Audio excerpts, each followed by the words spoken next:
सिटिया मार के बोलवला सरे बिना गवने के।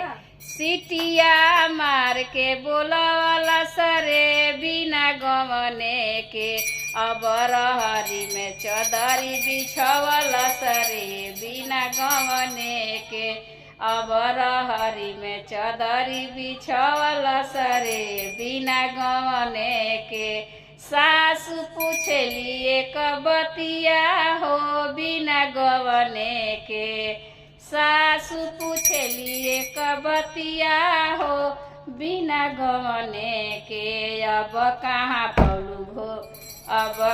पौलू गोदी में होरी लावा हो बिना गवने के। अब कहाँ पौलू गोदी में होरी लावा हो बिना गवने के। सासु तहर बेटवा जरी के खिलाड़ बिना गवने के। सासु तहर बेटवा जरी के खिलाड़ बिना गवने के। अब रहरी में चदरी बिछवला सरे बिना गवने के।